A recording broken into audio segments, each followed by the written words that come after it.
¿Ya ven mi presentación? Ya. Y ya se ve. Muy bien, como les decía, vamos a hablar de farmacovigilancia. Profesora, disculpe, voy a donar sangre. ¿Qué? ¿Me puedo desconectar un momento? En cuanto termine, me conecto. Sí, claro, no te preocupes. Bueno, como les decía, la clase pasada hablamos de lo que es la farmacovigilancia. También mencionamos algo de la evaluación de la seguridad durante el desarrollo clínico de los fármacos. Y bueno, vimos varios temas. Ya también la química Nayeli les comentó sobre que el objetivo de hacer farmacovigilancia es que durante los ensayos clínicos previa a la autorización, pues el uso de sujetos de investigación de pacientes que entran a esos estudios pues son muy limitados, máximo de 3,000 a 5,000 pacientes, ¿no? Y con un seguimiento pues menor, algunos puede ser de un año y con ciertas poblaciones muy seleccionadas, bajo condiciones controladas y muy diferentes, pues a las variables propias de la práctica clínica. Por lo que ya a todos nos quedó claro que las reacciones adversas poco frecuentes, menor al 1%, pues van a ocurrir tras periodos de exposición e inducción prolongados, con poblaciones pues diferentes a las que forman parte a los estudios de clínicos, por lo que algunas reacciones pues no pueden ser detectadas durante el desarrollo del medicamento. Por lo que pues nosotros ya estamos hablando de que una vez que la farmacovigilancia pues es una ciencia que tiene un gran aporte a la actividad de salud pública, ya que, bueno, nosotros sabemos que dentro del el uso de medicamentos, pues, tiene un valor social y el identificar, analizar y gestionar los riesgos de los medicamentos una vez comercializados, pues es una parte importante de la farmacovigilancia. Y esto es que estas actividades que se hacen en la farmacovigilancia van a permitir pues revisar o establecer la relación beneficio-riesgo. Y bueno, para eso necesitamos un sistema de farmacovigilancia, que es un proceso complejo que pretende una gestión armonizada de los riesgos asociados a los medicamentos. Y por eso la farmacovigilancia pues, nos permite planificar por anticipado los riesgos de los medicamentos, bueno, también identificar áreas con información más escasa y nos permite proyectar estudios para identificar y caracterizar pues estos riesgos que les comenté. En el siguiente esquema, ¿sí? Está como conjunto todo lo que hemos estado revisando, lo que han estado revisando en esta clase y en otras clases. Nosotros sabemos que la planificación de la farmacovigilancia pues comienza antes de la autorización del medicamento y continúa en toda su vida. Sabemos que previo a la comercialización, ¿sí? Aquí tenemos esta zona, la zona preautorización, en donde nosotros, a base de los estudios de calidad y estableciendo la eficacia y seguridad de los medicamentos, pues se obtiene la autorización sanitaria. La farmacovigilancia, les decía, incluye todas estas etapas, la pre y la post comercialización. Una vez que llega pues a la parte de la autorización y sale al mercado, nosotros esperamos que lo ideal es que mantenga su eficacia, ¿sí? Y su seguridad, que es lo rojito, también se mantenga pues tal como nosotros pues lo vimos en los estudios clínicos. Sin embargo, a veces la seguridad puede aumentar los riesgos, ¿sí? Por ejemplo, aquí vemos que sube, e inclusive la eficacia también se puede modificar, puede disminuir. Entonces, nosotros lo que tenemos, lo que se está haciendo, lo que se hace, es que se sigue la relación riesgo-beneficio post-autorización en todo la vida útil del medicamento.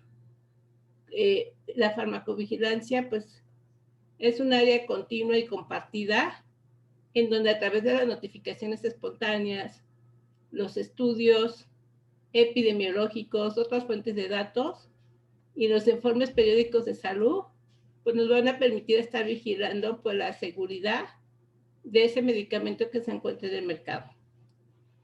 Y también es importante que un medicamento, una vez que se tiene su autorización, y que aunque ya tenemos bien caracterizado su eficacia y seguridad, en estudios clínicos, pues hay que seguir pues esa vigilancia, ¿no? Y un medicamento nuevo o algunos medicamentos de alto riesgo, como vacunas o medicamentos huérfanos, pues tienen que tener un plan de gestión de riesgos.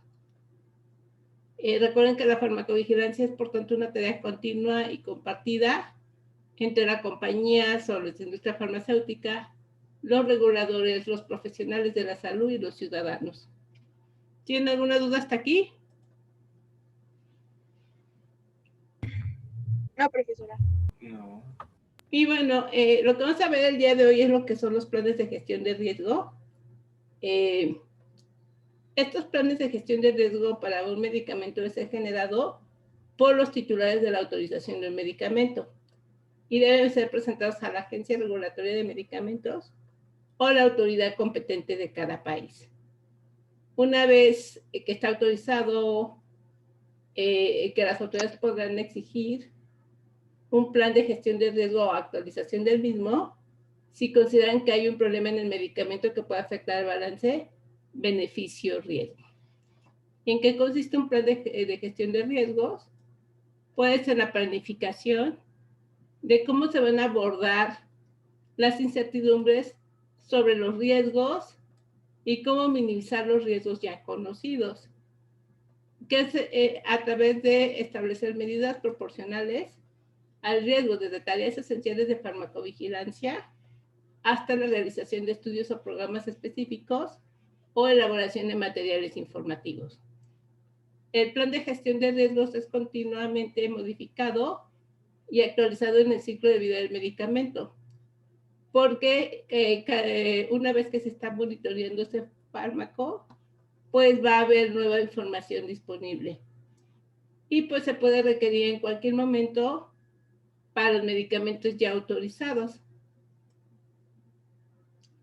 En nuestro país, la NOM 220 habla del plan de manejo de riesgos y es muy clara la modificación que se hizo después de haber publicado la NOM 220, derogó algunos numerales, pero se mantuvo que el plan de gestión de riesgos se debe de solicitar cuando se tiene una molécula nueva en el país, cuando se tenga un oficio de reconocimiento por primera vez en el país como medicamento huérfano o cuando la autoridad sanitaria lo solicite con base a una preocupación de seguridad o acento de seguridad. ¿Sí? O también puede ser por parte de la industria farmacéutica, por ejemplo, el titular o su representante legal haya identificado una preocupación de seguridad o acento de seguridad que lo requiere. Así que no todos, por ejemplo, un genérico, pues ya no se le solicita como tal un plan de gestión de riesgos, sino son ciertos casos específicos. ¿Tienen alguna duda hasta aquí? No. No, profe. Muy bien.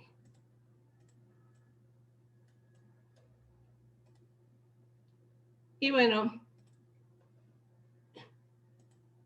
la farmacovigilancia está centrada principalmente en la identificación de señales de alerta o seguridad, pero también se ocupa de analizar y gerenciar los riesgos de los medicamentos una vez que estos han salido a la venta.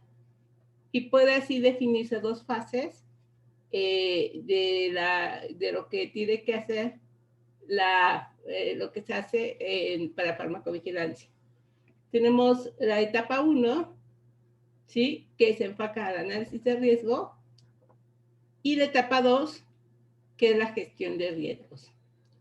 Y bueno, la etapa 1, lo que nosotros hemos visto, que en esta se hace un análisis que permite identificar, cuantificar y evaluar los riesgos. ¿Sí? Entonces nosotros vamos a identificar, estimar y evaluar. Mientras que en la gestión se ocupa de la implementación y seguimiento de las medidas reguladoras adoptadas para la comunicación de riesgo a los profesionales de la salud o a la población en general, determinando las medidas preventivas. El análisis de riesgo está dirigido hacia el manejo de datos, mientras que la gestión de riesgos está orientada a las acciones o medidas tomadas. Las decisiones adoptadas, ¿sí? Constituyen el nexo que vincula los dos campos. Entonces, recuerden que en el caso del análisis de decisión y en la segunda etapa la difusión y la desinformación hacia los profesionales de salud y hacia el público en general. ¿Tiene alguna duda hasta aquí?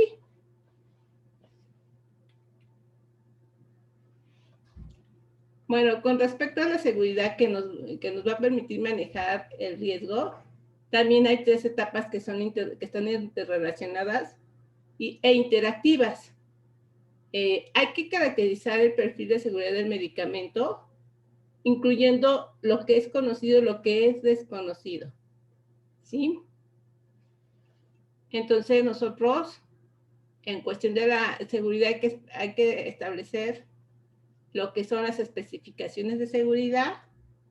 Hay que realizar el plan de farmacovigilancia, que hacer un planeamiento de las actividades de farmacovigilancia para caracterizar los riesgos e identificar el conocimiento en general sobre el perfil de seguridad de los medicamentos, y que hay que hacer un planteamiento e implementación de minimización y mitigación de los riesgos, así como su evaluación de la efectividad de estas actividades. Todo esto pues contempla lo que es el resumen del plan de gestión de riesgos. ¿Tiene alguna duda hasta aquí?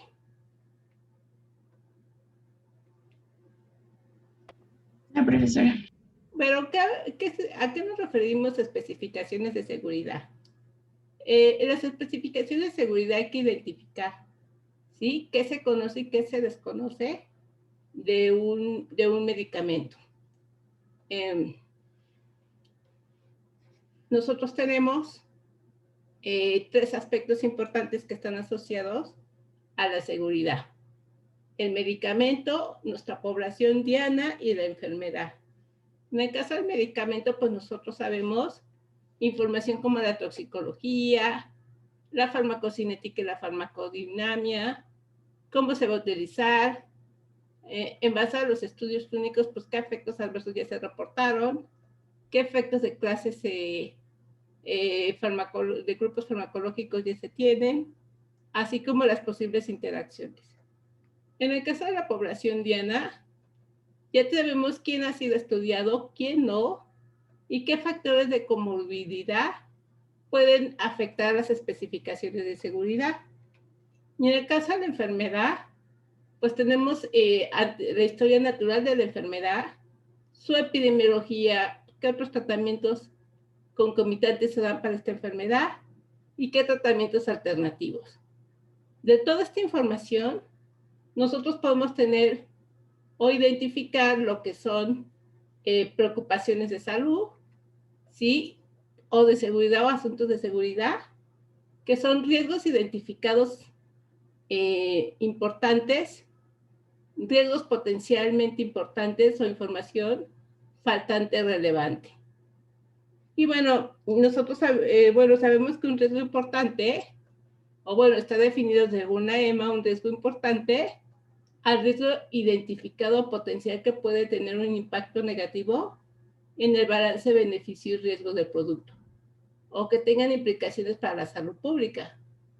Y esto va a constituir un riesgo importante y dependerá de varios factores, incluyendo el impacto en el individuo, la seriedad del riesgo y el impacto a la salud pública. Un riesgo identificado es todo suceso médico no deseado, pero para el cual existen pruebas suficientes de una asociación entre el medicamento o vacuna de interés. Es algo que ya se identificó durante los estudios, ya sea clínicos o epidemiológicos. Y un riesgo potencial es cualquier suceso médico no deseado, pero el cual existen bases que permiten suponer, aquí hay una suponer, todavía no está confirmado a través de estudios epidemiológicos, que existe una asociación con el medicamento vacuna de interés, pero dicha asociación no ha sido confirmada. O sea, a través, por ejemplo, de reportes de caso, evidencia que se tiene en algunos estudios clínicos, suponemos que hay una asociación. Pues se acuerdan que para nosotros establecer ya una asociación, tenemos que hacer estudios epidemiológicos. ¿Tienen alguna duda aquí entre riesgo importante, riesgo potencial, chicos? ¿O riesgo identificado? No, profesora. Muy bien. Entonces ya hemos visto que la farmacovigilancia, nosotros cuando hablamos del plan de farmacovigilancia, que está referido a las especificaciones de salud, nosotros pues vamos a identificar y caracterizar. ¿Y cómo lo vamos a hacer? A través de un plan. Y bueno, y vamos a tener dos aspectos muy importantes. Podemos hacer actividades de rutina que ustedes pues ya las conocen. La farmacovigilancia de rutina es la recolección permanente y la vigilancia de la seguridad post-comercialización a través de notificaciones de eventos adversos, informes periódicos de seguridad y sus actualizaciones. Eso es lo que se hace para todos los medicamentos. ¿Sí? Recogida de RAM, cuestionarios de seguimiento, detección de señales, reportes periódicos o revisión de la literatura.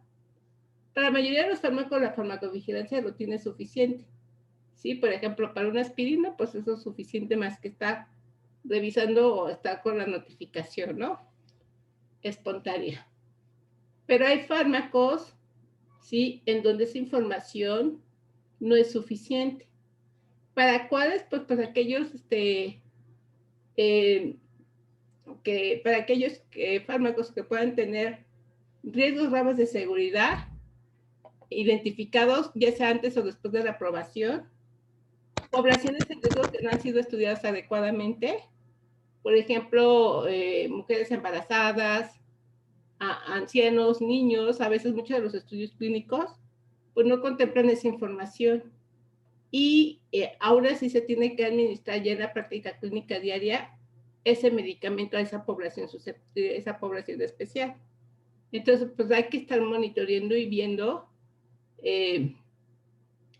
pues buscando cualquier indicio o de seguridad que comprometa la seguridad del fármaco.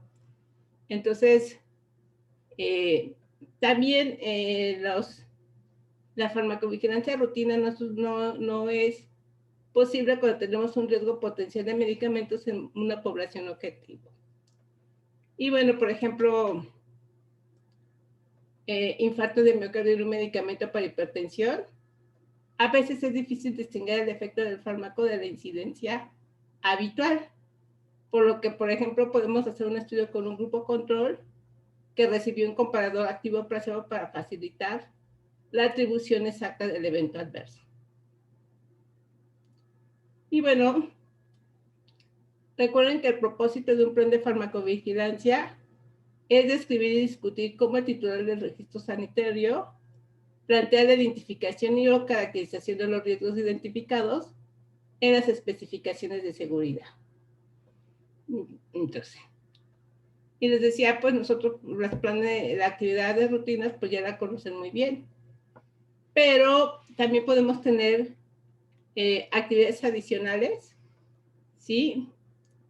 A veces las actividades de rutina no son necesarias, no son suficientes, ¿sí? Para algunas moléculas, y es por lo tanto que pueden hacer actividades adicionales. Por ejemplo, les decía, si queremos diferenciar entre un infarto al miocardio de un medicamento para hipertensión, pues a lo mejor yo necesito hacer un estudio epidemiológico, algún estudio observacional, ¿sí? Por ejemplo, los biotecnológicos, cuando son los que son los biosimilares, los similares, ¿sí? A veces hay que hacer estudios preclínicos, ¿sí? Muy específicos, y bueno, esto pues ya va a depender de las características de su molécula. Y hay otras adicionales, ¿sí? Y por ejemplo, si ya tenemos un riesgo identificado, y pues hay que establecer medidas o para minimizar este riesgo, pues hay que evaluar la efectividad de estas medidas. ¿Tienen alguna duda hasta aquí? No. Muy bien. Y les decía, un medicamento, bueno, otra vez voy hasta recordar un propósito de farmacovigilancia, pues es describir y discutir con el titular del registro sanitario cómo va a plantear, identificar y o caracterizar los riesgos identificados en las especificaciones de seguridad. Un medicamento es para uso crónico, por ejemplo, un medicamento que es para uso crónico, hablamos de años y al tiempo de la autorización, por ejemplo, se tiene un corto tiempo de seguimiento, pues el seguimiento de pacientes de la población de ensayo clínico a lo largo del plazo o un estudio de corte, pues puede proporcionar mejores datos de seguridad adicionales a largo plazo, ¿sí? Entonces, eso es un ejemplo. Por ejemplo, si tenemos medicamentos que tienen un dato preclínico conflictivo, ¿sí? Por ejemplo, carcinogénesis en una sola especie, puede requerir un seguimiento a largo plazo de un corte de pacientes para confirmar que no hay un aumento de riesgo de cáncer, por ejemplo, en el uso en humanos. Por ejemplo, si tenemos con un riesgo potencial con un medicamento ese por sí de alta incidencia normalmente en la población diana, por ejemplo, a veces es difícil distinguir entre los efectos del medicamento y la incidencia normal, pues, por ejemplo, un estudio epidemiológico nos puede aportar o apoyar, ¿no? Si realmente ese riesgo se debe al medicamento o no. Entonces, esos son cuando tenemos algunas actividades adicionales que se pueden solicitar o que se tienen que hacer. Y bueno, hay situaciones particulares de los estudios de seguridad post comercialización que se deben de considerar. Ya habíamos hablado que un estudio para medir la efectividad de plan de minimización de riesgos, sí, se puede requerir. Y en estos estudios de seguridad post autorización, pues van a incluir en su definición a los estudios para medir la efectividad de minimización de las medidas de riesgo. Tenemos otra opción que es el estudio de utilización de medicamentos, que es lo que vamos a ver en la siguiente clase. Y bueno, a veces los estudios de utilización de medicamentos son requeridos por la autoridad competente para monitorear el uso de medicamentos en el país. Si bien no son iniciados para recolectar datos de seguridad, sí son importantes para proveer información útil sobre las actividades de minimización de riesgos, si son efectivas, y sobre la información demográfica de la población diana. Estos estudios no van a involucrar la licencia de medicamento y solamente se pueden agregar como actualizaciones al plan de gestión de riesgos. Hay estudios conjuntos, por ejemplo, si se detecta un problema de seguridad a más de un medicamento, por ejemplo, a un grupo de medicamentos, a lo mejor las autoridades competentes pueden aconsejar a todos los titulares del registro sanitario realizar un estudio conjunto. Este tipo de estudios puede ser necesario cuando hay un número limitado de pacientes, como en enfermedades raras, o cuando las reacciones adversas son raras. Y en cuanto a la autoridad regulatoria permite que la comercialización se desarrolle con un solo protocolo para el estudio y para dirigirlos. También pues tenemos lo que son los registros. son métodos observacionales. ¿Se acuerdan que estos son los registros de las bases que se tienen? Y estos estudios comprenden un sistema de registro organizado que usa métodos observacionales para colectar datos de forma uniforme de resultados específicos en una población definida para una enfermedad, condición o exposiciones particulares. Y bueno, por ejemplo, podemos usar una fuente de datos para analizar y generalmente permite dos tipos de entradas, ya sea el diagnóstico de la enfermedad. Por ejemplo, podemos hacer un registro de enfermedad corte o bien por la prescripción de un medicamento que se registra en función de la exposición, que sería el corte, ¿no? Y el registro en función de la enfermedad, pues serían los de casos control.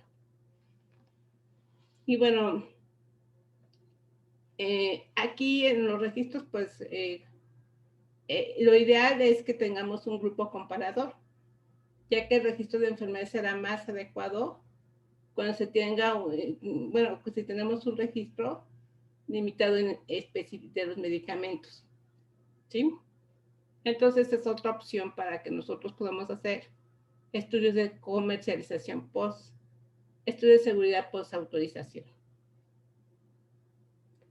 Y yo, lo que hemos estado hablando, les dije de minimización de riesgo. ¿Sí? Lo que acabamos de ver todo en general es plan de farmacovigilancia. Pero en algún momento yo les hablaba del plan de minimización de riesgos. ¿Saben qué es un plan de minimización de riesgos?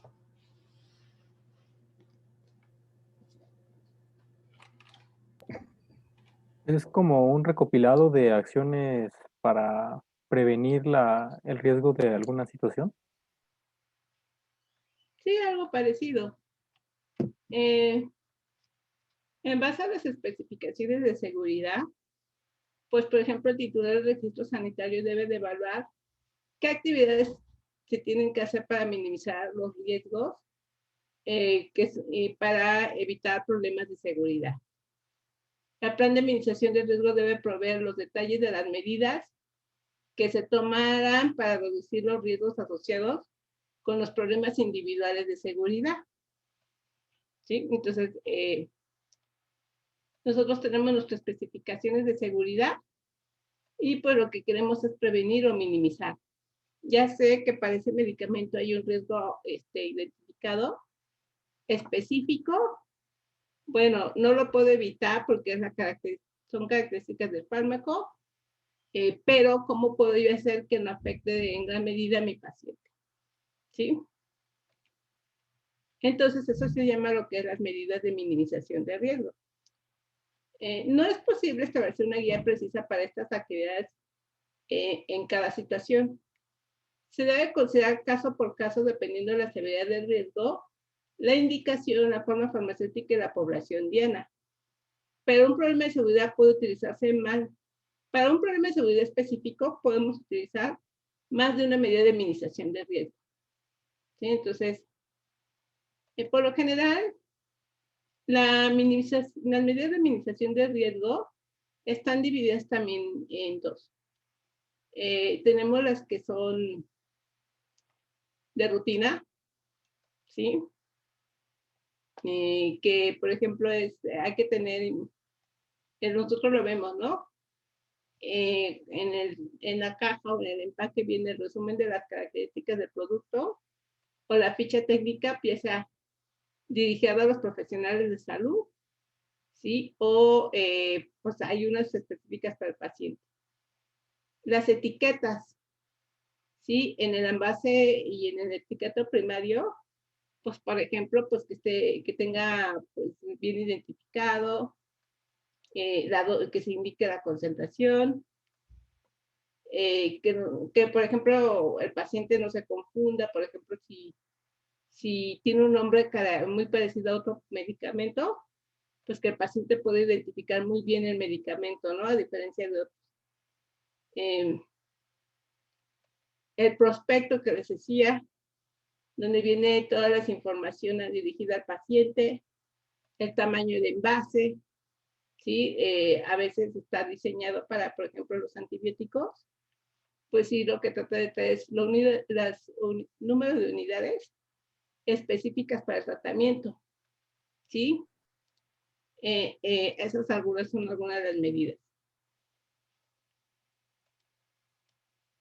Y tenemos las adicionales. Por ejemplo, si es un medicamento, una forma farmacéutica novedosa, si por ejemplo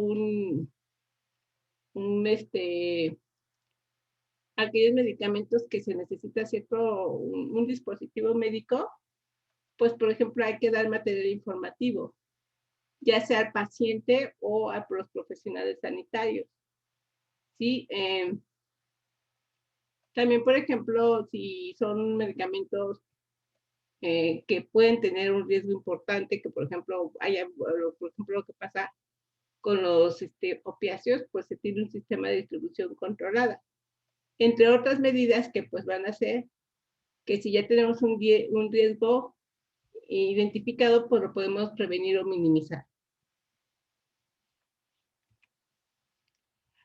Bueno, en general nosotros hemos hablado del plan de farmacovigilancia. Si ustedes revisan las ICH, también viene referenciado en el E12 que hay que hacer un plan de farmacovigilancia. Y bueno, este concepto se introdujo por primera vez como vigilancia post-comercialización de fase temprana, y posteriormente eso fue en 2001, y posteriormente ya en las reuniones de Bruselas y Londres se generó esta propuesta de guía de ICH-2E, que es el plan de farmacovigilancia. Su versión final pues, fue publicada en el 2002, y este tiene como objetivo ayudar a planificar las actividades de farmacovigilancia, especialmente en la parte de post-comercialización temprana de un nuevo fármaco, definiéndose un método estructurado para documentar los riesgos identificados de un fármaco, los riesgos potenciales, las poblaciones potenciales en riesgo o las poblaciones que no han sido estudiadas antes de su aprobación. Entonces, el plan de manejo del riesgo debe incluir los siguientes apartados. Bueno, ya que se tengan nosotros, se tenga ya información, bueno, cuando ya hablamos de que se tienen bien identificados los riesgos y todo, o los posibles riesgos, pues también se genera un plan de manejo de riesgos, donde está lo que es las especificaciones de seguridad, el plan de farmacovigilancia y el plan de minimización de riesgos. Recuerden que la farmacovigilancia es un proceso dinámico. Si se hace bien, por ejemplo, nosotros que ya identificamos riesgos importantes potenciales, estos se pueden eliminar cuando ya no se consideran importantes y cuando no se espera que se puedan caracterizar mejor. Y algunos riesgos importantes potenciales se pueden elevar a identificados cuando se confirma, ¿sí? Por ejemplo, a través de estudios epidemiológicos, y es necesario establecer medidas de minimización de riesgos adicionales. ¿Sí? Y estos son riesgos importantes potenciales. En el caso de los riesgos importantes identificados, pues nosotros, como le decíamos, los podemos eliminar cuando tenemos las medidas de minimización de riesgos que se integran a la práctica clínica habitual. Entonces, vamos a ir eliminando riesgos, pues importantes potenciales, nos podemos elevar a riesgos importantes identificados, los podemos controlar o minimizar a través de las medidas de prácticas clínicas habituales, pero conforme se aumenta el uso general del medicamento, pues pueden ir generándose otros riesgos. Entonces, este es un proceso dinámico que nunca acabe, por eso se dice que la farmacovigilancia abarca todo el estado de vida útil del medicamento. ¿Algún comentario hasta aquí, chicos?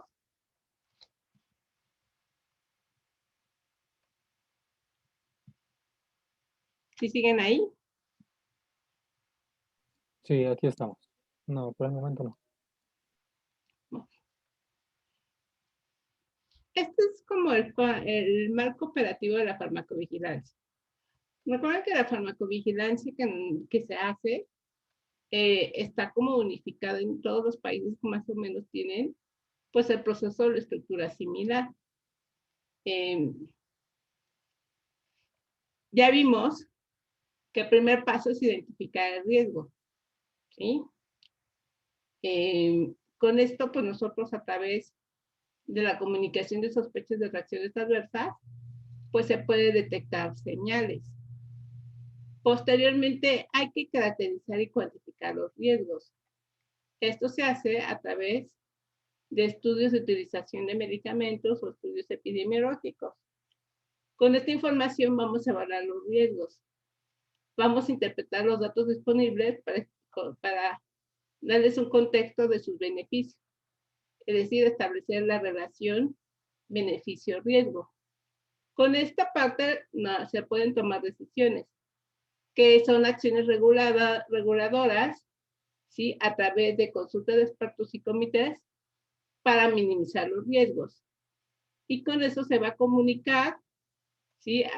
Esta es la agencia regulatoria, bueno, nuestra agencia, como es COFEPRIS, comunica a los profesionales y pacientes, pero también es importante evaluar si esa comunicación y esas medidas han sido eficaces. Entonces, para el primer paso, los primeros pasos, pues tenemos diferentes herramientas, ¿sí? Nosotros, a través de esto, pues, estas son las principales herramientas que se tienen, ¿sí? Para identificar señales, pues lo hacemos a través de la notificación espontánea, la información de la literatura o información proveniente de otras agencias regulatorias. Por ejemplo, también hay que estar al plan de gestión de riesgos cuando inicia la autorización, pero para medicamentos que ya están en el mercado, pues hay que estar revisando sus informes periódicos de seguridad. También revisar, por ejemplo, los estudios post-comercialización, ¿sí? Que nos van a permitir ver el impacto de nuevos riesgos en el perfil beneficio de los medicamentos y si hay una preocupación muy importante sobre la seguridad de los medicamentos, por ejemplo, se puede hacer lo que son las inspecciones de farmacovigilancia. Entonces, ¿cómo nosotros identificamos los riesgos?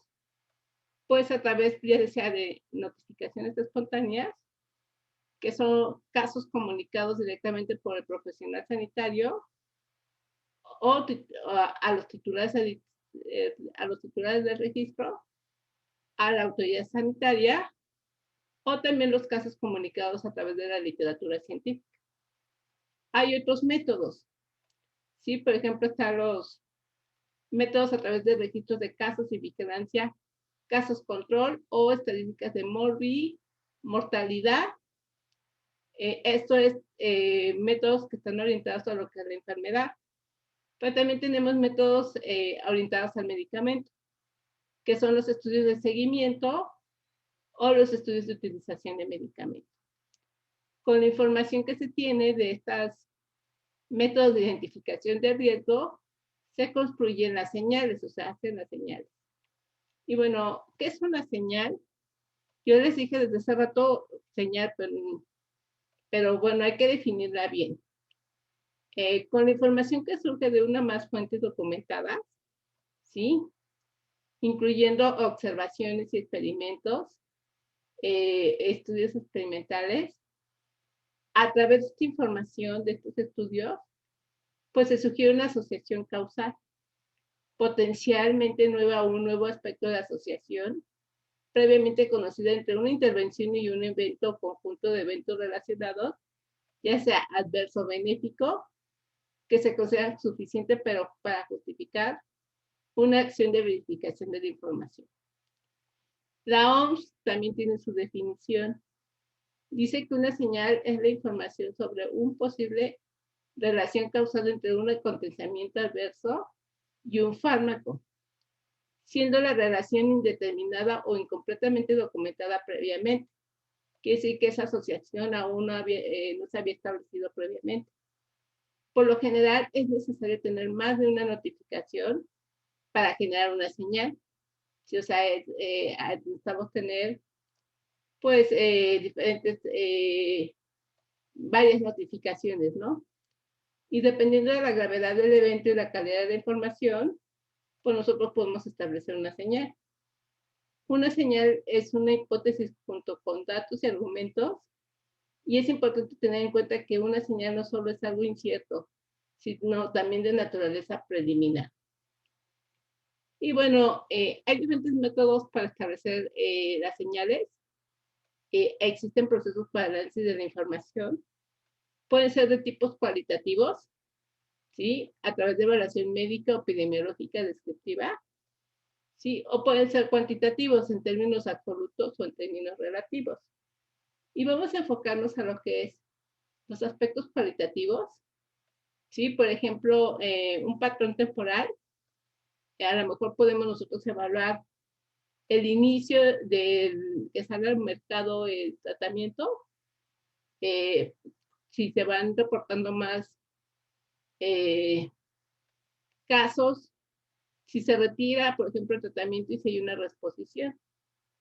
Ahorita vamos a ver, ese es un patrón temporal. También, por ejemplo, tenemos que ver o podemos evaluar los efectos conocidos o no conocidos con anterioridad. Por ejemplo, la frecuencia de fracciones tipo A o tipo B, si hay plausibilidad y coherencia, si ese efecto está relacionado con su farmacología y los efectos de clase. También establecer la calidad y la fiabilidad diagnóstica para excluir otras causas con respecto a ese evento que estamos viendo. También identificar patrones reconocidos de serie de casos y también ver el número de casos y procedencia. Aquí les pongo un ejemplo, ¿sí? Cómo se confirmó un evento adverso atribuido al medicamento. Es un estudio donde se vio la hipomagnesia causada por omeprazol, ¿sí? Y bueno, en este, había reportado que el omeprazol disminuía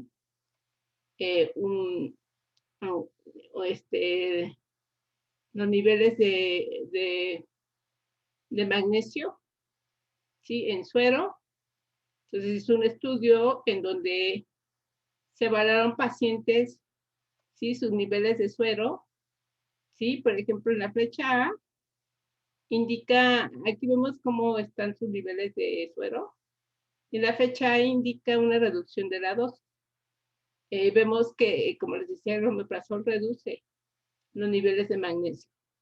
Al reducir la dosis, pues aumentó, ¿sí? El inciso B, digo, el punto B indica el cese completo de omeprazol, es decir, se retira el medicamento, vean cómo aumenta los niveles de magnesio. Y en el inciso C, se vuelve a introducir 20 miligramos de omeprazol, ¿sí? Y vemos que reduce los niveles de magnesio. Y aparte aquí en la parte D, lo que se hace es administrar, como ya identificamos que el omeprazol disminuye los niveles de magnesio, pues una medida para minimizar esos niveles bajos de magnesio es administrar administrar conjuntamente magnesio, ¿sí? Entonces, al administrar conjuntamente magnesio con omeprazol vuelven a subir los niveles y más o menos 0.8, mayor a 0.8 es lo que se considera normal. Entonces, con esta información, ustedes tienen evidencia suficiente para decir con seguridad que la administración con omeprazol reduce los niveles de magnesio. Pues sí, ¿no? Porque se está viendo que al administrarlo se aumentan. Recuerden, reducimos la dosis, aumentó. Se retiró el medicamento, aumentó. Se volvió a administrar una nueva reexposición, disminuyó. ¿Sí o no? Se siguió administrando el medicamento, pero ahora junto con magnesio aumentó. Entonces, con esta información, pues un estudio cualitativo, bueno, nosotros sí tenemos la evidencia que uno de los eventos adversos del omeprazol es que produce hipomagnesiemia. Y recuerden que pues el magnesio es un metal esencial que está involucrado en una gran serie de procesos bioquímicos, por lo tanto, pues lo necesitamos. ¿Sí, chicos? Sí, profesora. Sí, profe. Bueno. También podemos, a través de los casos de notificación espontánea, de sospechas de reacciones adversas, pues también podemos ahí identificar algunos, dar como un tipo de señal. Por ejemplo, aquí tengo el caso de futamide daño hepático. Esto se hizo con la base de datos español, que es Pedra, también con la europea, que es Eudravigilance, y la OMS, que es Vigibase, así como casos publicados en la literatura científica. A pesar que la única indicación autorizada de la flutamida es el carcinoma de próstata, se constató durante cierto tiempo que se hacía un uso fuera de indicación en mujeres para tratar hirsutismo y alopecia androgénica. Y en casos raros, en ciertos casos raros de acné y seborrea. Entonces, la flutamida solamente se tendría que administrar a varones con carcinoma de próstata. Pero los médicos, en España les decía, empezaban a usarlo fuera de indicaciones, principalmente para alopecia en mujeres y casos de acné y seborrea. Entonces, no obstante, no es posible establecer con exactitud el nivel de uso de este producto en mujeres bajo las condiciones autorizadas. Pero, por ejemplo, tuvieron 9 reportes, ¿sí? De mujeres con daño hepático. 7 se usaba para el hirsutismo, que es un desarrollo excesivo de vello debido a un trastorno de glándulas suprarrenales especiales en mujer. 1 se lo dieron indicación por acné y 1 por alopecia. 7 pues fueron graves, ¿sí? 7 se reportaron 7 casos, 2 no graves, pero con hepatitis y enzimas hepáticas elevadas. O sea que de esos 9, les decía, 7 son graves y 2 no graves. Las características de la gravedad de esos 7, 5 tuvieron que estar en ingreso hospitalario, 1 tuvo incapacidad permanente y 1 mortal. Inclusive 2 de los casos graves requirieron de trasplante hepático. Entonces, las RAM que fueron reportadas fue hepatitis, que fueron 6, todos los hepatitis con colestásica, y bueno, aparte tenían elevación de enzimas hepáticas. Por Feldmann-Sanase, de esos 7 casos, de esos 9 casos, 7 se recuperaron, 1 con secuelas y 1 fue mortal. ¿Sí? La latencia para que se presentara esta reacción fue de 130 días la mediana y la media de 229 días. Y bueno, esto se dio con una dosis de 250 miligramos para 2 casos y de 62.5 a 125 miligramos 7 casos. Derivado de este reporte, pues se indicó o se le comunicó a los médicos, bueno, esta es una señal porque sí es un grupo de casos en ciertas características de población, ¿sí? Y bueno, se detecta como señal y se comunicó este riesgo a los médicos que no podían utilizar este medicamento fuera de las indicaciones de uso.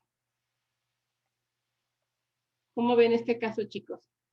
¿Cómo identificaron la señal a través de los reportes de base de datos de la de FEDRA, que es la base de datos de España.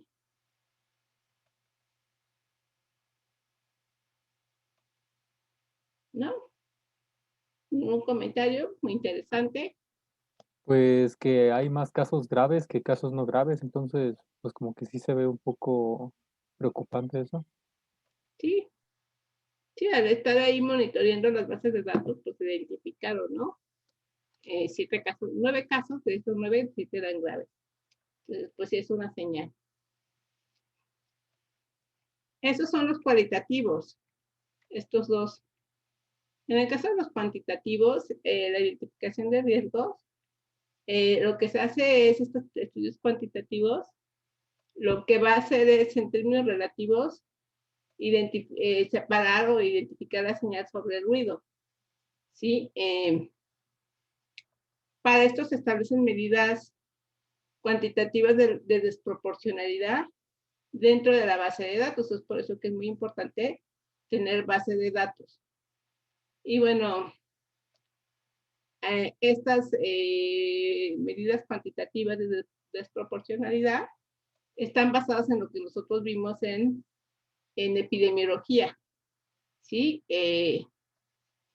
Sacando, obteniendo una razón de notificación proporcionada y un proporcional reporte en ratio, ¿sí?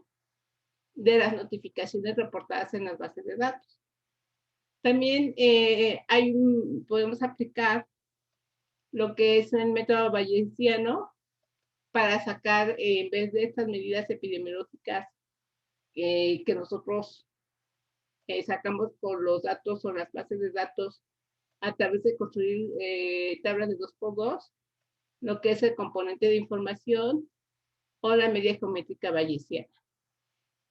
Y bueno, en este caso, en los métodos cuantitativos, lo que se hace es identificar o establecer si lo observado es mayor a lo esperado, ¿sí? Y bueno, ¿cómo se construye? Pues es muy parecido a lo que nosotros vimos en epidemiología, pues recuerden que aquí estamos hablando de reportes, ¿sí? De notificaciones. Está lo que es el ROR, que es la relación de probabilidades de los informes, ¿sí? Es una medida de desproporcionalidad basada en la proporción de probabilidades de casos en los informes del medicamento de interés en comparación con los informes sin el medicamento de interés. Vean cómo se construye la tabla 2x2. Tenemos los reportes con el evento de interés, por ejemplo, de hepatotoxicidad, y vemos cuántos se reportan con el medicamento de interés y cuántos se reportan con otros medicamentos que no sean nuestro medicamento. Y también tenemos los reportes sin, por ejemplo, sin hepatotoxicidad. Por ejemplo, otros reportes como dermatitis, cualquier otro reporte de otra reacción adversa, ¿sí? ¿Cuántos reportes de medicamento y cuántos reportas sin el medicamento? Y se saca un OR muy parecido a lo que estamos acostumbrados a través de productos cruzados. Y bueno, esta señal de desproporcionalidad se define cuando los casos fueron mayor a 3. Y es decir, que ese reporte, pues ese reporte de esos reacción adversa sí está asociada al medicamento, ¿sí? Y bueno, el OR es estadísticamente significativo igual cuando es mayor a 1. Es decir, que nuestro límite inferior debe estar por debajo de 1, ya, pues ahí ya vemos que la nulidad. Entonces, es otra forma de identificar señales. Y bueno, aquí les tengo un ejemplo. Ahí sí se ve medio borroso, ¿verdad? Ya se ve. Ya se ve mejor, ¿no? Sí. Sí. Bueno, los triptanos son medicamentos antimigreñosos específicos. Generalmente se recomienda para pacientes en quienes los analgésicos tradicionales o el acetaminofén es ineficaz. En esta tabla lo que tenemos aquí son los informes totales y número de casos con al menos un evento adverso para estos estos medicamentos, pero lo que son trastornos cardíacos o trastornos vasculares por triptofán específico a esta sustancia activa.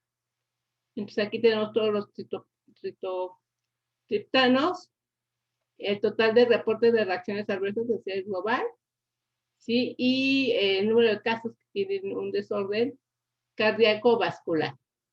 ¿Sí? Por ejemplo,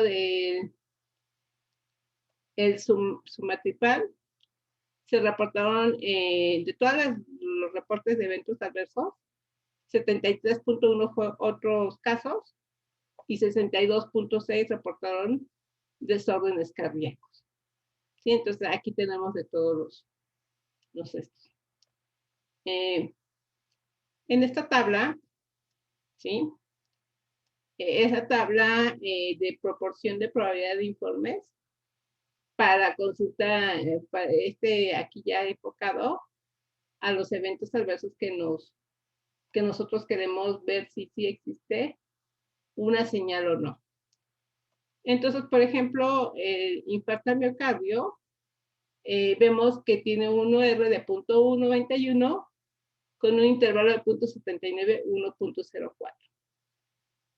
¿Este ROR es significativo?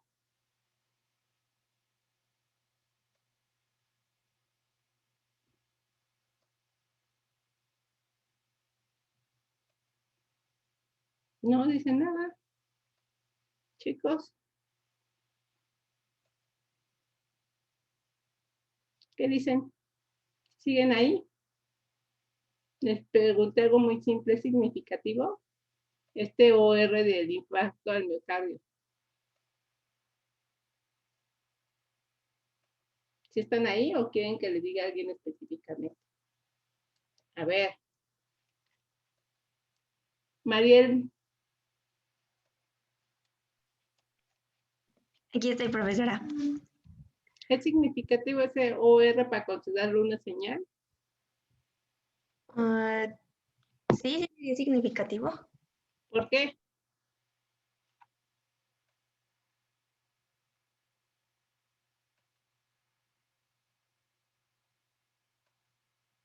¿Sí o no? ¿Alguien está de acuerdo con Mariel? Chicos, ya llevaron farmacoepidemiología, es muy fácil. No, más bien al contrario, ¿no? Porque sería menor a 1, entonces no podría ser significativo. Más que el valor,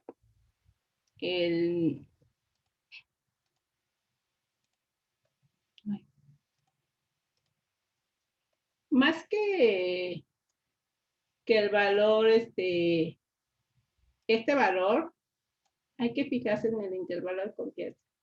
Contempla el valor 1.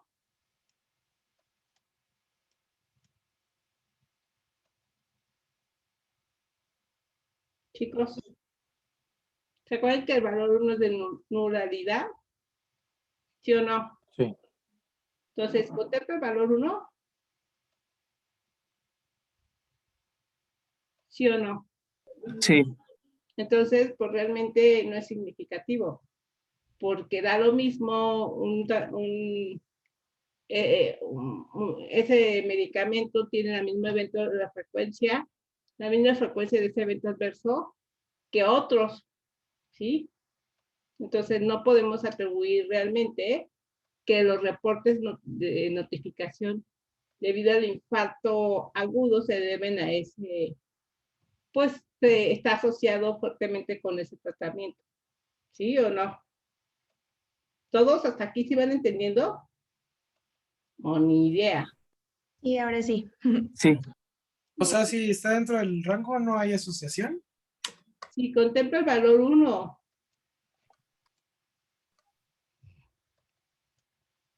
¿Sí, chicos?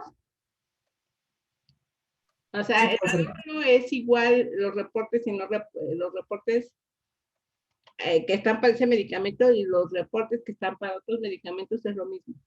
¿Sí? Es la misma frecuencia. ¿Sí, chicos? ¿Hasta aquí? Por eso epidemiología estuvimos viendo, porque aquí es nada más interpretar. Y bueno, están fundados, pero no es lo mismo, no significa lo mismo que lo que vimos. ¿Sí?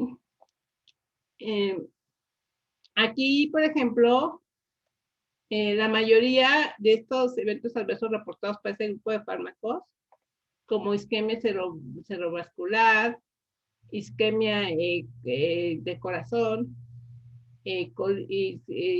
colitis isquémica, todos esos primeros 4, la misma frecuencia reportada para ese fármaco también fue reportado por otros fármacos, o sea, que pues realmente no hay una asociación así como una señal que nos diga que específicamente para ese grupo de medicamentos esa reacción adversa pues tiene una fuerte asociación. Pero ¿qué pasa con las hemorragias del sistema nervioso central y las afectaciones cerebrales? ¿Qué vemos? Ahí sí ya es significativo porque es casi 3 veces mayor la probabilidad, ¿no? Sí, el intervalo no contempla el 1, está por arriba del 1.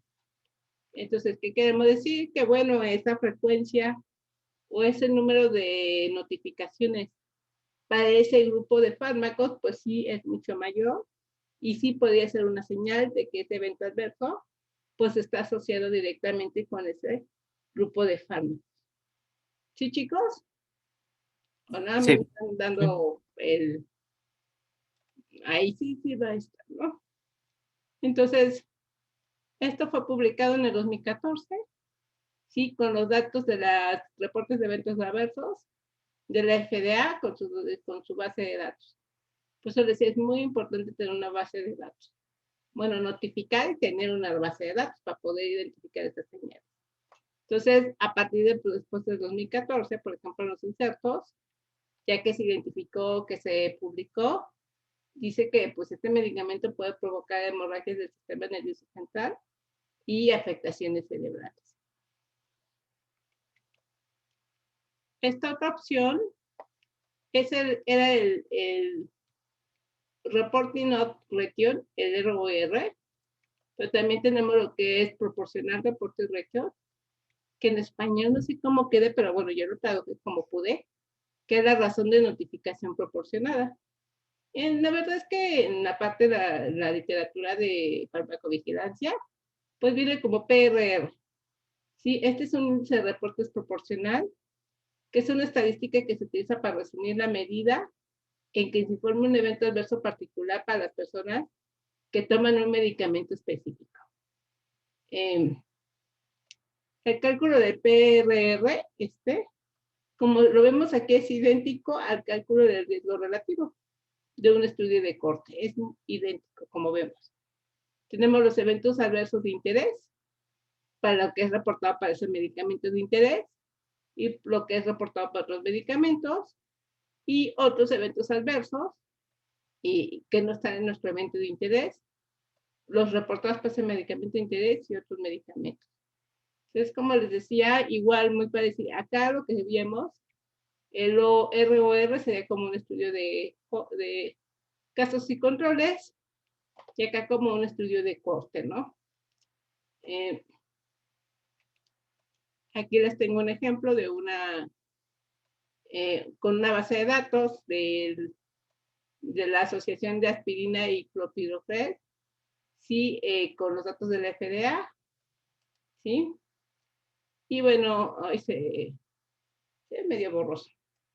Tenemos diferentes fármacos, ¿sí? La base de datos, las observaciones, y tenemos los eventos adversos, ¿sí? Que reportaron para todos estos, ¿sí? Y si hubo una concurrencia de señales, hablando de eventos adversos como lo que es la antiplaqueta. Con esta información, ¿sí? Se sacó el PRR, ¿sí? Para hemorragia y hematomas. Y por ejemplo, estos 3 fármacos, sí se detectó una señal para problemas asociados a la hemorragia y hematomas. Por ejemplo, para warfarina se reportó un PRR de 4.9. ¿Sí? Aquí está su intervalo de confianza, que va de 2 a 2.37. también tiene su ROR. Y bueno, estamos viendo que hay una fuerte asociación entre los reportes de warfarina para hemorragias, mucho mayor que lo reportado para otros fármacos, ¿no? Y por ejemplo, aspirina y coprilogel, pues aspirina también está significativo, está 1.3, y aquí lo tenemos, el intervalo de confianza, ¿sí? Y no contempla la unidad, o sea, es significativo, y clopidogrel también. Entonces, de estos 3 fármacos, pues vemos que tiene una mayor, tiene mayor frecuencia de hemorragia, reportes de hemorragia en warfarina, seguido a clopidogrel y después aspirina. Pero aquí sí podemos identificar como una señal para este evento adverso. ¿Sí? ¿Sí, chicos? Sí, profesora. Bueno, como les decía, algo que no deben de confundir, porque aquí lo que estamos diciendo es que se construye muy parecido al OR y al RR, pero no significa lo mismo, porque aquí son notificaciones. Es bien sabido que estas medidas darán resultados muy similares, pero ya vimos que el OR se construye tal como un estudio de casos y controles, y el RR un estudio de corte. Pero no significa que se interprete de la misma forma. Hay un malentendido común. Recuerden, aquí el PRR de 4, si nosotros hablaremos de un riesgo relativo, pues lo interpretaremos de esta manera, que indica que 4 indica que para este medicamento el riesgo de informar este evento es 4 veces mayor en comparación con los medicamentos de referencia. Esto no es correcto, ¿sí? Es más bien, el PR de 4 indica que para este medicamento, la probabilidad de informar este evento en particular en lugar de cualquier otro evento, o sea, cualquier otro evento es 4 veces mayor en comparación con la probabilidad de los medicamentos de referencia. Si aquí les decía, lo que estamos reportando son eventos sin números de notificación. Entonces, tienen mayor probabilidad de informar este evento en particular en lugar de cualquier otro evento. ¿Sí, chicos?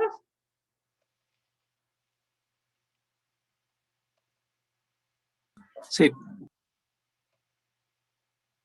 Muy bien.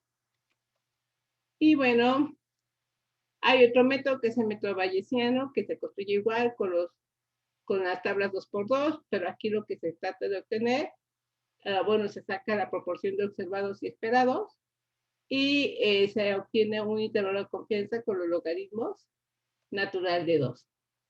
Los métodos bayesianos brindan un marco sobre cómo combinar la información con datos. Vamos a combinar métodos estadísticos y revisión de casos de RAF. ¿Sí? Y esta es una manera más conceptual y transparente para datos externos y evitar y con opiniones subjetivas. El uso del logaritmo base 2, que aquí lo tenemos, de la relación observada y la esperada en un marco bayesiano proporciona una medida conocida como el componente de información. Así que lo van a ver en los artículos como IC.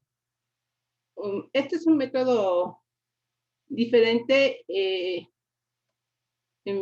Hay un método diferente también, pero también que se puede utilizar, que es lo que es la medida geométrica de Bayes, ¿sí?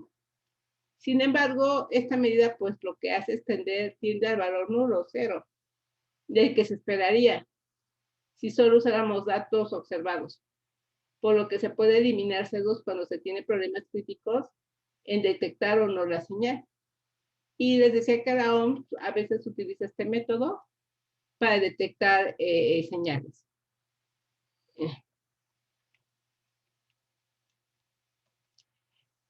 Recuerden, yo les di 3 métodos que van a encontrar en las publicaciones, pero no hay un método mejor.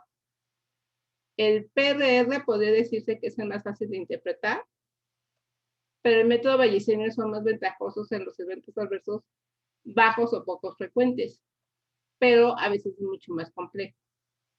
Cuando se tienen menos informes, va a haber menos efectos sobre el ROR, va a haber menos efectos sobre el ROR que el PRR. El ROR lo que tiene es que da puntajes más volátiles. Sí, y ahorita lo vamos a ver en el siguiente ejemplo. Aquí yo tengo, por ejemplo, una frecuencia de eventos adversos baja, pero finalmente tengo que tengo 6 eventos adversos para este medicamento de interés. Y bueno, tengo, por ejemplo, otros eventos adversos para ese medicamento de 24 y uno de 916. Si yo calculo el ROR, me da de 4.24, el PR 3.59, y lo del Bayesiano, que es lo esperado sobre el de, lo observado sobre lo esperado de 3.33. Si se reduce, por ejemplo, la frecuencia de notificación, vean que aunque se reduce con la misma proporción, bueno, más o menos, se me reduce, disminuye las reacciones. El que se ve más afectado es el ROR comparado con el PRR y el OE. Entonces, por eso les decía que este valor ROR, pues es más volátil. Por lo general les decía que se utiliza mucho más frecuentemente el PRR, aunque se reportan los dos, y la OMS utiliza la relación de observados entre esperados. Pero es una forma de cómo identificar las señales.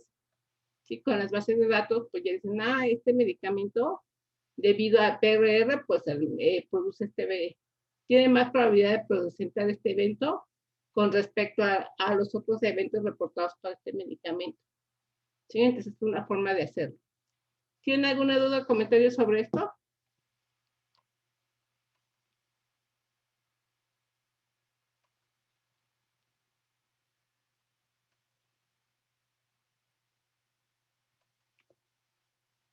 ¿No? Entonces esa es la primera etapa de identificar de riesgos. Caracterizar y cuantificar riesgos es otra de las etapas. ¿Sí? Y bueno, esto se hace a través ya sea a través de caracterizar cómo se están utilizando los fármacos, ¿sí? A través de los estudios de utilización. Y también podemos cuantificar este riesgo a través de los estudios observacionales, que son los estudios casos y controles, estudios de corte, estudios solo casos, o estudios específicamente para identificar una seguridad. Para este tipo de estudios observacionales, pues se necesita fuentes de información, ya sea lo que es la base nacional, ¿sí? Lo que reporta lo que hay en la OMS, ¿sí? Es necesario tener ese concentrado de base. O sea, ocasionalmente se hacen ensayos clínicos, pero es muy raras veces. Y en ocasiones es necesario tomar decisiones sin que existan estudios que cuantifiquen el riesgo, ¿sí? A veces solo con lo que se obtienen las señales. Entonces, en el caso de los estudios epidemiológicos, pues a través de estos ustedes pues ya los conocen, ya son expertos, pero con los estudios epidemiológicos vamos a proporcionar estimaciones de riesgo absoluto a través, por ejemplo, de las tasas de incidencia para un evento adverso o un evento adverso, ¿sí? También podemos obtener datos de resultados clínicos a largo plazo, incluida información sobre casos potencialmente raros. Con los estudios epidemiológicos nosotros también podemos identificar los factores de riesgos, por ejemplo, características de pacientes, duración de consumo de medicamento, asociados a la ocurrencia de eventos, eventos entre pacientes expuestos y el medicamento. Y bueno, con esto pues nosotros podemos evaluar riesgos potenciales, así como evaluar la seguridad de un grupo racial o étnico, particular o población vulnerable o población vulnerable. Y con los estudios epidemiológicos, dependiendo, pues se pueden establecer los patrones básicos. Sí, que se acuerdan que esto se obtiene estableciendo la función de riesgo en función del tiempo.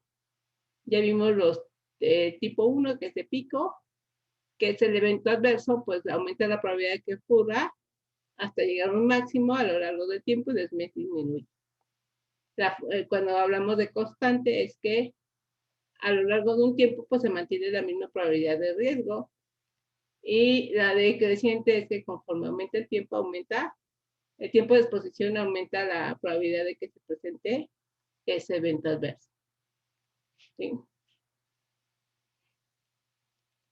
Esto es con el riesgo, ¿no? Pero también podemos utilizar la incidencia acumulada o incidencia proporcional, ¿sí? Entonces tenemos nuestros parámetros que hemos estado viendo.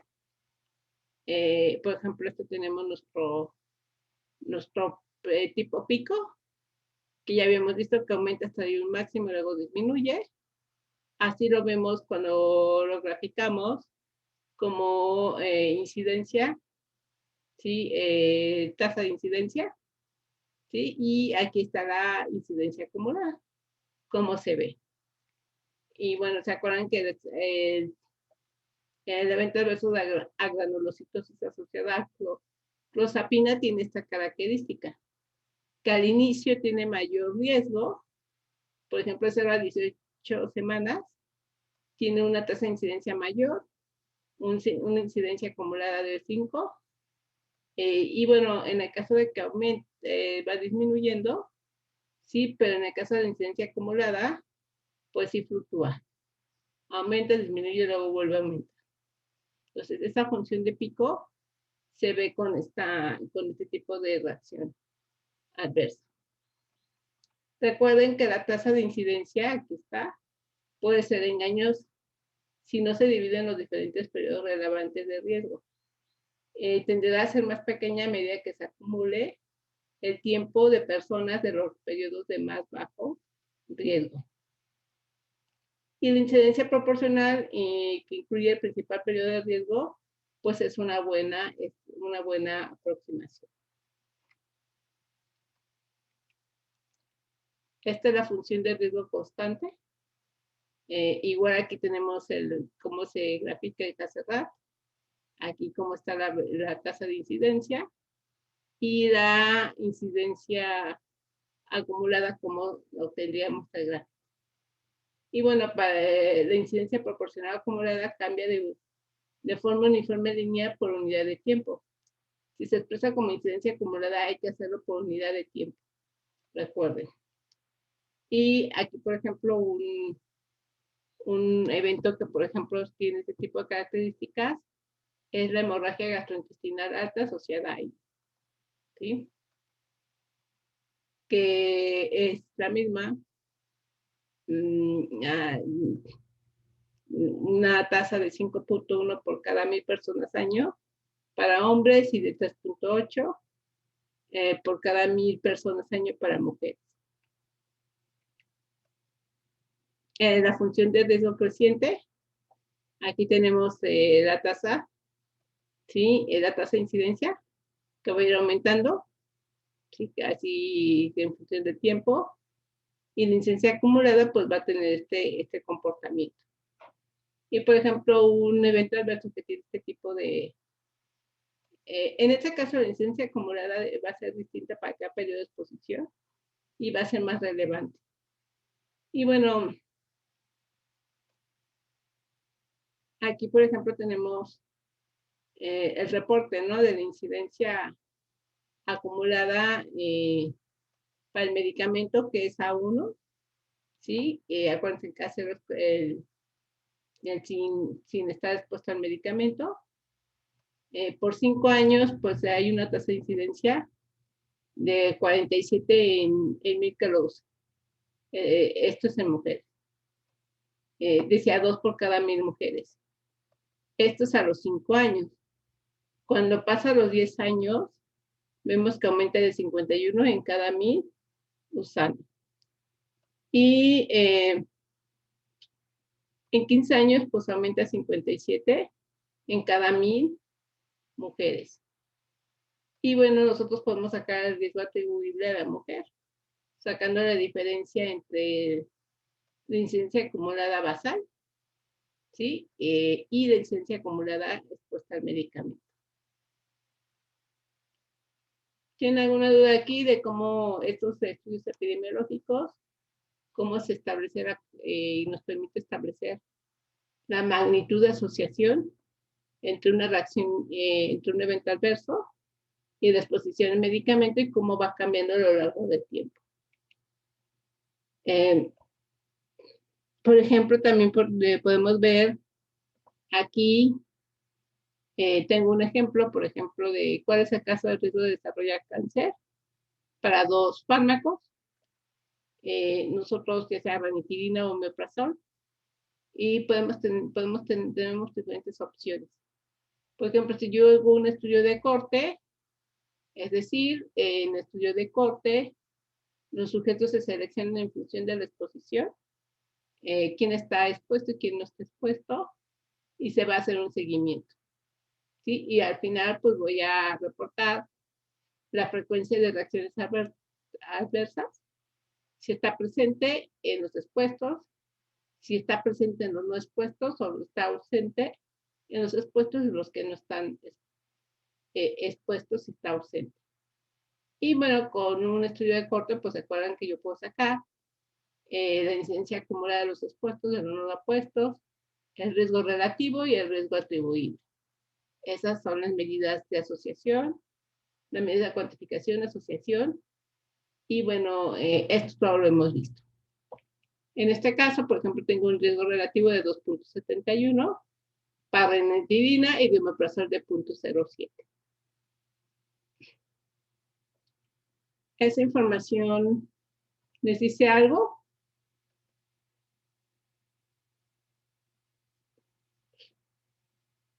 ¿Es relevante para ustedes que se los presenten así?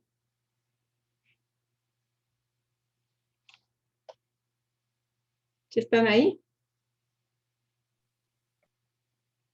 Sí, aquí están. Sí, profesora.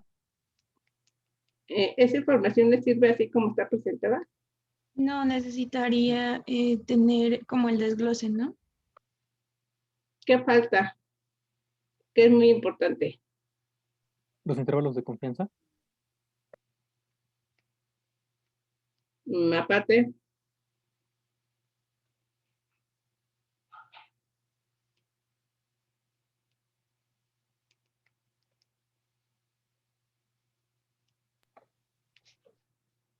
¿no? Bueno, a lo mejor yo puedo tener este riesgo relativo del omeprazol, pero solo se siguió 1 año y la ranitidina 5 años. ¿Se acuerdan que siempre hay que indicar el tiempo? ¿O no? Sí.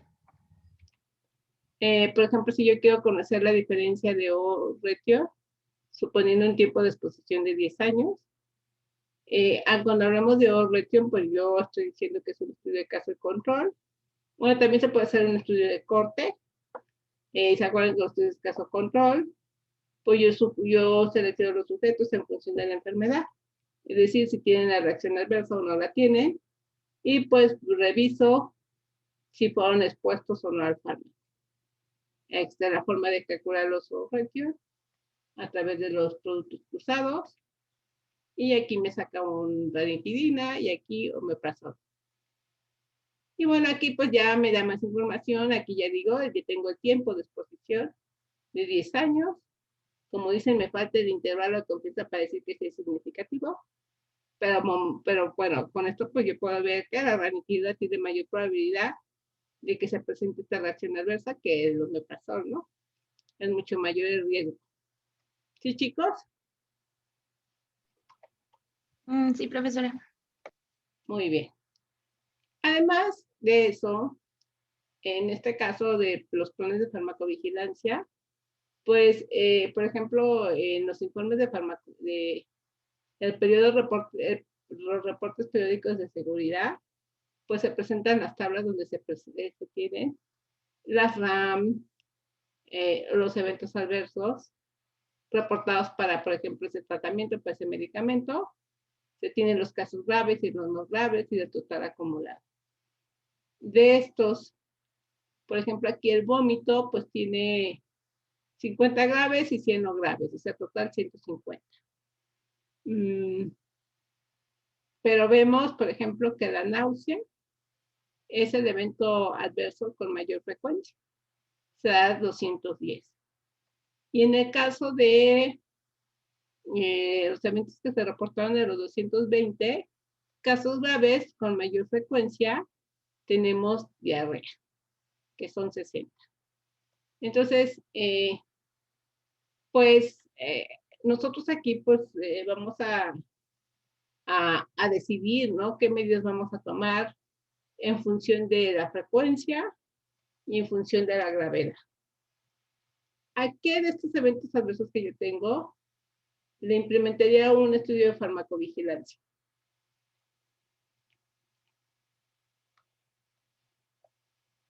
¿O a cuál yo haría un plan de farmacovigilancia? ¿Cuál seguiría? ¿Qué evento?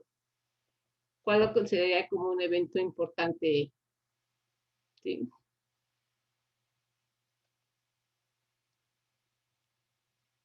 Chicos, con esta tabla, ¿qué harían?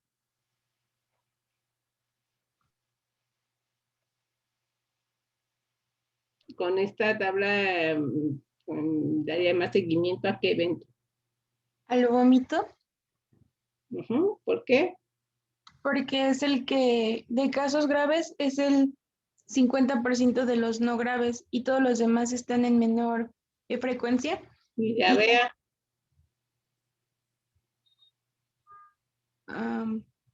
Pero diarrea el doble serían 120 y todavía tiene como 30 de colchón. Okay, No sé. está quedando en función de total, ¿no? Pero yo les dije que en función de todos los que son graves, la frecuencia grave, o sea, tienes 220 graves. De estos cuales decide seguir. Pues ahí sí sería la diarrea. Ajá, la diarrea. Sí. Y aunque la náusea no está, son menos graves, vean que ya el total acumulado son 210. ¿Sí? Entonces también hay que ponerle atención, ¿no? Entonces, aquí pues yo tengo, y ya también acumulados, por ejemplo, en vómitos son 150 y aunque hay menos graves, o sea, la proporción es menos de los graves, sí tienes una mayor cantidad de no graves. ¿Sí? ¿Sí, chicos? Entonces, hay que revisar la mayor tasa de frecuencia de los graves y además el total acumulado, ¿sí? ¿Dónde está la mayor frecuencia? Sí, entonces ahí ya pues hay que establecer un plan de farmacovigilancia, considerando así algo muy sencillo, ¿no? ¿Sí? ¿Hasta aquí tienen alguna duda?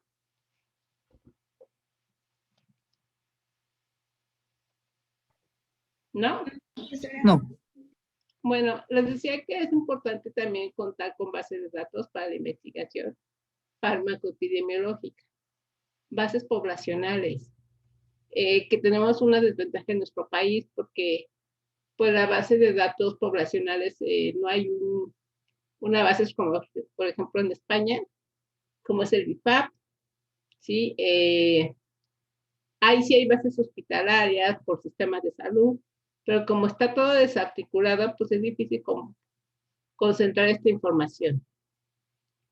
Y pues nosotros ya vimos que es esencial tener información registrada en la práctica clínica de los sistemas de salud, ya que con ese tipo de bases pues nosotros podemos realizar estudios farmacoepidemiológicos, así como establecer patrones de uso y también ver lo que es la parte de seguridad.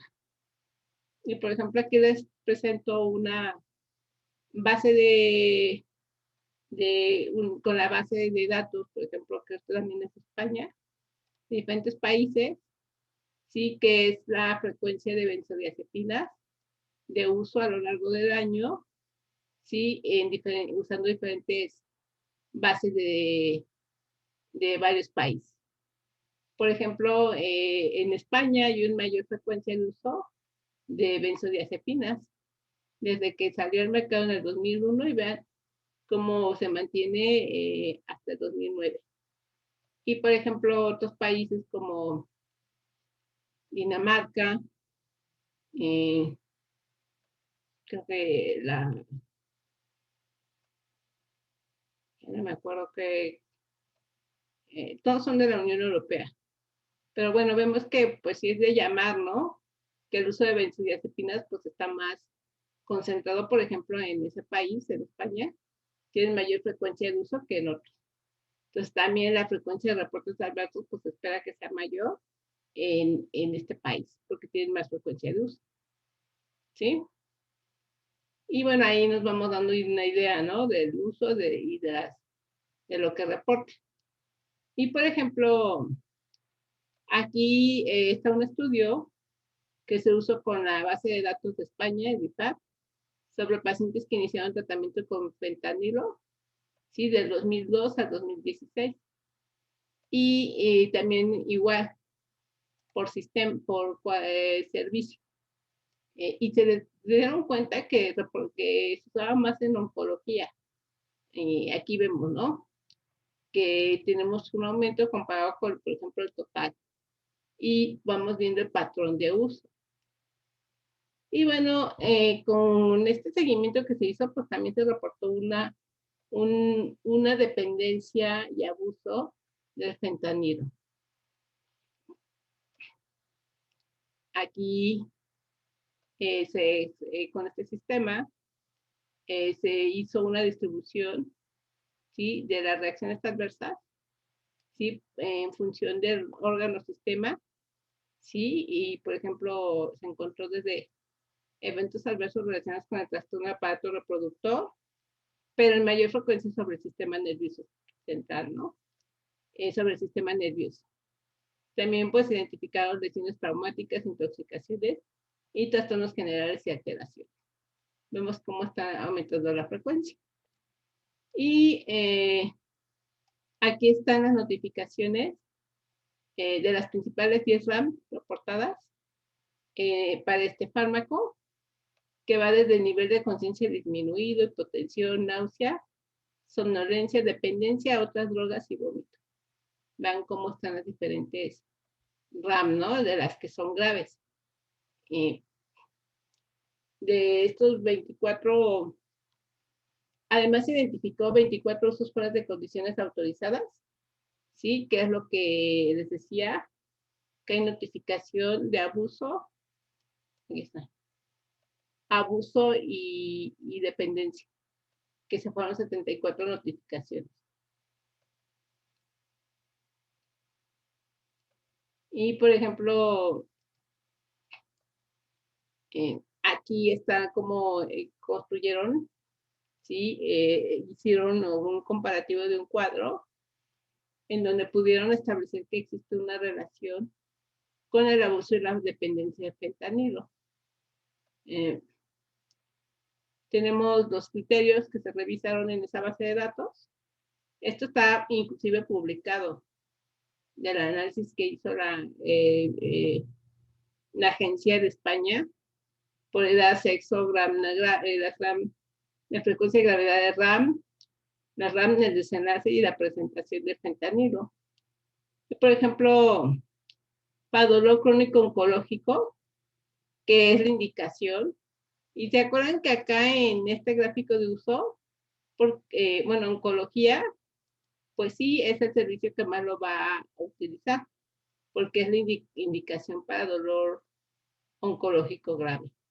Pero esos azulitos lo están usando y está fuera de indicación. Sí, ya ven que también empezaron a prescribir para dolor muscular y pues cualquier cosa le daban fentanilo, ¿no? Entonces, pues principalmente la edad que se reporta para dolor crónico oncológico es de 47 años comparado con dolor crónico oncológico de 56 años. Más o menos se tiene la misma proporción de edad. Sexo, pues vean que hay más reportes para mujeres que hombres. La gravedad. Aquí lo reportan de una forma que es MI, que es el criterio de gravedad médicamente importante, y criterio de gravedad ingreso hospitalario. Es decir, que la gravedad hizo que ingresaran al hospital, y médicamente importante es el MI. Y por ejemplo, para los dolores crónicos, pues sí tenemos que 11 tienen un criterio de gravedad médicamente importante, y 6 tuvo que ser ingresado al hospital. En el caso de los dolor crónico no oncológico, 1 fue mortal, ¿sí? El 95.65 tienen criterio de gravedad. 20 son médicamente importantes, y 1 peligro de la vida y 1 se consideraba no grave. La RAM que reportaron, pues va lo que es dependencia más adicción, que es un evento que también se reporta, sí, dependencia y adición, ¿no? Y bueno, aquí igual también tienen mayor frecuencia. La dependencia está reportada en dolor crónico oncológico, tiene una alta frecuencia. En el caso de dolor crónico no oncológico, pues la de parte de adicción.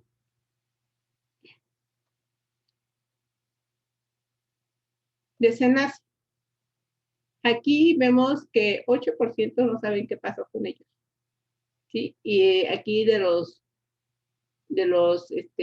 RAM reportadas, que son 17, 5 se recuperaron y 4 no se recuperaron. En el caso de dolor crónico no oncológico, tenemos 1 mortal, 8 recuperados, 5 no saben y 9 desconocidos. No recuperados 5 y 9 desconocidos. Entonces, pues estamos viendo pues que la dependencia y la adicción pues es importante, ¿no? Se reportaron. Y las presentaciones que se reportaron en estos eventos, en el caso de dolor crónico oncológico fue de parche transdérmico, y en el caso de no oncológico el transmucal oral. ¿Sí? Entonces vean aquí cómo establecieron el perfil de seguridad, y lo que salió como una alerta es que pues el fentanilo tiene un alto riesgo de abuso de dependencia en base a esto revisión que se hizo en esa base de datos. ¿Tienen algún comentario sobre esto? Que vean por qué es útil tener bases de datos. ¿Sí siguen ahí? Sí, aquí estamos. Sí, profesora. Sí. Bueno. Y bueno, dentro de lo que estamos viendo, la farmacovigilancia de marco operativo, pues una vez que ya caracterizamos y cuantificamos el riesgo a través de estudios epidemiológicos, se evalúa el riesgo. Es decir, con la información que tenemos hay que interpretar los datos y establecer la evaluación de riesgo-beneficio. La evaluación de riesgo-beneficio, pues, incluye todo lo que es el contexto del uso terapéutico del medicamento, ¿sí? Y lo hace a través de comités de expertos, en el caso de nuestro país, que está establecido por la Secretaría de Salud, y lo que se hace es que periódicamente se evalúa todos los datos que se van generando, ya sea notificaciones espontáneas, estudios clínicos, estudios preclínicos, publicaciones, y se considera, bueno, se establece si esa información o información que va saliendo de la parte de seguridad, pues es suficientemente importante para considerar si el uso de medicamentos tiene mayor riesgo y menor beneficio. Entonces, el riesgo del medicamento pues se va a expresar, se hace a través de la información que se tenga disponible, estableciendo la magnitud y esa probabilidad, gravedad, duración y reversibilidad, así como el grado de fiabilidad de las pruebas. También se considera la gravedad de la enfermedad a la que va destinada, el beneficio que aporta en términos de salud, y si el retirar ese tratamiento se cuenta con alternativas terapéuticas, ¿sí? Además del uso de este medicamento. Entonces, esto lo evalúa o lo hace por el comité de expertos. Bueno, ya que se evalúa el riesgo, ahora sí la autoridad sanitaria tiene que tomar decisiones. ¿Qué acciones regulatorias se tienen que considerar para minimizar estos riesgos? Y hay medidas, los riesgos implican que se van a implicar acciones o medidas regulatorias de acuerdo a su aceptabilidad. Y en esta tabla, por ejemplo, les muestro las medidas administrativas de riesgo.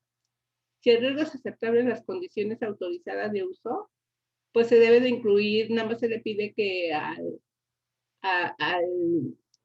titular del registro sanitario que brinde información sobre la RAM y medidas de prevención. Por ejemplo, incluir toda esta información en la ficha técnica y o prospecto para prevenir el riesgo detectado. Si el riesgo es aceptable en determinadas condiciones, pues se debe de aplicar restricciones, ¿sí? Como introducción contraindicaciones, restringir a ciertos grupos de población, indicar que se deben realizar pruebas clínicas o analíticas para estar monitoreando el fármaco, también restricciones en el ámbito de prescripción y restricciones en ciertas presentaciones. Y si el riesgo es inaceptable en cualquier situación, pues ya no nos queda más que retirar inmediatamente progresivo el producto, ¿sí?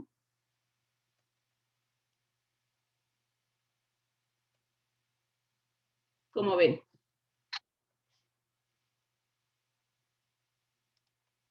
Y aquí lo que les decía es entra el plan de medidas de minimización de riesgo, sí, que les decía que cuando es aceptable en ciertas condiciones, aceptables en condiciones autorizadas, pues ya tenemos las actividades rutinarias, sí, que tiene que ver con la información en ficha técnica, etiquetado prospecto o en el envase, también en la parte del estatus legal, sí, si se necesita receta para su venta, si hay que tener ciertas restricciones, si va a ser solamente por uso hospitalario o alguna restricción especial.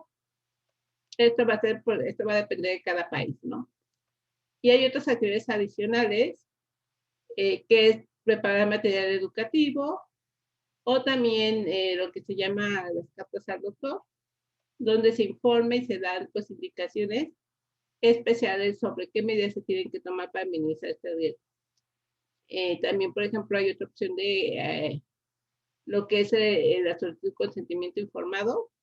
Si el riesgo es muy alto, pues, pues se le tiene que informar al paciente y que el paciente pues considere, pues va a tomar ese riesgo porque no tiene otra opción, ¿no? Hay programas de acceso restringido y el registro y seguimiento de pacientes. Que les decía que esto pues ya es con moléculas nuevas o fármacos muy especializados, para enfermedades muy específicas. Y bueno, estos son los temas de decisiones y acciones reguladoras, pero también hay que comunicar del riesgo, hay que comunicar a la población en general, tanto profesionales como pacientes. Y bueno, ¿cómo se comunica el riesgo a los profesionales sanitarios? Pues a través de materiales de prevención de riesgo, a través de las fichas técnicas y prospectos, ¿sí? Esta ficha técnica y prospecto, este material, pues ese contenido es revisado y autorizado por COFEPRIS y se debe distinguir de los otros que no son promocionales. Se puede hacer comunicaciones expeditas bajo ciertos criterios, como notas informativas, cartas de laboratorio titulares, materiales de prevención de riesgos o, en el caso de la autoridad sanitaria, lo que hace también es notas informativas y boletines. Y bueno, normalmente para nuevos medicamentos, pero no siempre, pues lo que decía, se hacen nuevos materiales o actualizaciones, ¿sí? Y bueno, también, por ejemplo, muchas de las farmacéuticas pues tienen sus sitios web donde se publica. En el caso de la población en general, pues ustedes ya vieron que por COFEPRIS emite, ¿no? Las señales de alerta y comunica a toda la población general de que existe un posible riesgo sanitario. Pero nosotros nos hemos quedado hasta aquí en comunicación, pero se debe también de evaluar el impacto de estas medidas de minimización de riesgo, ¿sí? Y en este caso, pues yo necesito tener conocimiento, ¿sí? De qué va a pasar, ¿no? Cómo han sido ciertas medidas, estos cambios, han sido efectivas para dichas medidas. Entonces, pues se tiene que evaluar, lo tiene que hacer se tiene que hacer ya sea la autoridad sanitaria. Por ejemplo, este es un caso muy característico que, por ejemplo, en junio de 2013, la OMS y la FDA y la EMA acordó actualizar la información de productos de codeína con respecto al uso para el dolor de niños en menores de 12 años y niños sometidos a amidelactomía, ¿no? Para la apnea obstructiva de sueño. Y se presentó una restricción de uso, incluyendo que la codeína solo se puede usar para niños de 12 años o más para el dolor que no pueda ser aliviado por otros analgésicos, como paracetamol o ibuprofeno. Además, la dosis efectiva más baja debe usarse durante el periodo de tiempo más corto en estos niños. Y bueno, lo que se hizo es que se incluyó contraindicaciones, ¿sí? Se incluyeron contraindicaciones para alivio de dolor en niños de todas las edades sometidas a la amidelactomía y en pacientes que son metabolizados ultra rápidos, ya que pues se tiene un mayor riesgo de toxicidad por morfina debido a la conversión más rápida de lo normal a la codeína, de codeína a morfina. Entonces hizo esa restricción, ¿no? Y durante un periodo de 5 años la prescripción de codeína disminuyó en niños menores de 12 años. Entonces lo que se hizo, vean, en este gráfico es el seguimiento de la prescripción. Aquí está la prevalencia y años, ¿sí? En diferentes países, ¿sí? Este A es Francia, ¿sí? B es España, C es Alemania, D es un sistema de salud especial de Alemania, E es el BIFAP de España, que también tiene que ver con y F es Inglaterra, ¿sí? Entonces, vean que, por ejemplo, los primeros años, después de esa contraindicación, se seguía prescribiendo, por ejemplo, en Francia. Pero hubo un tiempo a partir del cual, creo que, déjenme acercarme, de 2013, aquí está previo a la notificación, ¿no? Aquí es previo. Pues más o menos se iba con tendencia a aumentar. Pero una vez que salió la alerta, bueno, la contraindicación, se hizo esa medida para minimizar la toxicidad de niños y vean cómo las prescripciones cayeron. En España, pues no cayó de la misma forma que en Francia. Por ejemplo, fue del 84 en Francia y solo del 44 en España. ¿Sí? Que les decía es Alemania, son los sistemas de Alemania. También cayó, pero en 44%. Y era Reino Unido, que cayó 33%. Entonces, la medida de comunicación pues fue más efectiva, por ejemplo, en Francia, comparado con los otros países. Entonces, aquí pues también están evaluando cómo comunicar el riesgo de forma más oportuna y adecuada en estos diferentes países. Y bueno, ¿tienen alguna duda sobre esto, chicos? Como aquí se hizo una evaluación. Esto es un estudio farmacoepidemiológico de seguridad. para ver cómo una medida regulatoria modificó la prescripción de codeína en dolor para niños. ¿Dudas, comentarios?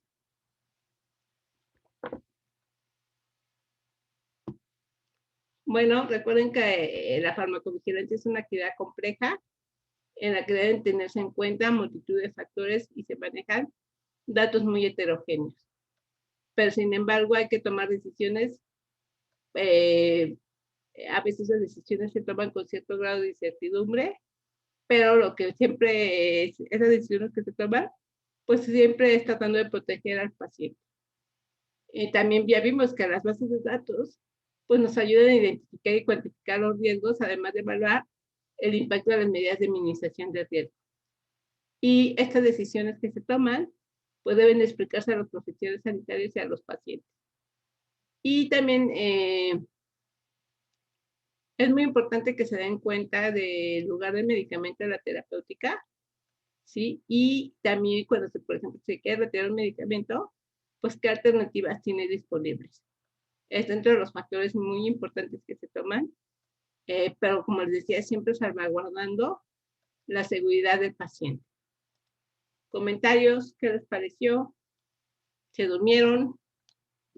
¿No les pareció? No, sigo despierto. ¿Dudas, comentarios, chicos? La profesora. ¿No? ¿Y comentarios?